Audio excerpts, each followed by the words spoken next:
everyone comes on tour to play together. We leave quite a lot of the everyday life behind us. Somehow I feel like for it to be worth it, we really are there with our whole beings somehow. Whenever we come together after a while, it's just meeting friends again you haven't seen for a week or two. And it of course makes it special because for me, just working with some of my best friends. We kind of still love each other. You can be a part of a full-time orchestra and enjoy the work, but I think it's quite hard to get on that well as friends in the way that we do, and to enjoy being on tour, having fun, but also making wonderful music together. We go through these intense emotions together with the concerts and traveling, and we see each other in the breakfast with their hair like this, so we are always together. I think people are quite sensitive, which results in this very magical listening very often, that you feel this presence on stage. That is very special, I find. This tour now with Sir Simon is extraordinary, I think. I love him. I think he is amazing. I think he is one of the big musicians of our time. Every time I've been blown away by how well he knows the scores. It's amazing. Also, like, particularly with quite complex music, and then just know the ins and outs of every part. I always find that when you have this trust to each other, you can do anything. You really are in the moment. And the concert in Cologne, where I felt like we really somehow found each other, because it's still kind of a new relationship. So this flexibility that we find together, every concert you have more and more and more of that.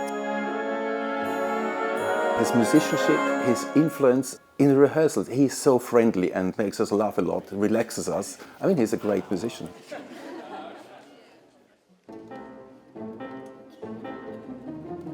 We're playing the Bartók music for strings, percussion and celeste, which I have to say I have managed to avoid most of my life, partly because it's an utterly terrifying piece, one of the hardest pieces in the repertoire, I think.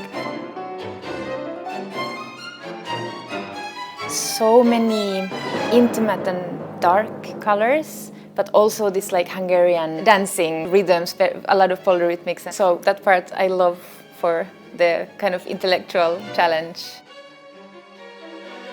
Because it's for double string orchestra, the seating is quite complicated. Listening is much harder. If one follows the other side of the orchestra, you find that you're late. But it is a fantastic piece, and it's an incredible opportunity to be able to really dive into it and get to know it as well as we do now, I think. This program has such a big range of moods, and for our section we start the Bartók, and that is of course slightly nerve-wracking but also very beautiful. It comes basically out of nothing. And it's quite an odd combination, but I think it's fantastic how it's set together. To go from this Bartók, a lot of maths and symmetry, and to go from that to late Brahms and all this passion. When the Brahms symphony starts, it's like exhaling, unbelievably relaxing. It's a great combination, I think. It's wonderful to be able to contrast Bartók and Brahms, which you wouldn't necessarily think arrive out of the same sort of melting pot. But actually they do, and putting them together is a very interesting combination of the culture which springs from Hungarian music. Brahms has an enormous amount of influence from Hungarian music, from folk idioms, and of course putting it with Bartók, it shows that up very clearly. It's a very interesting thing to do.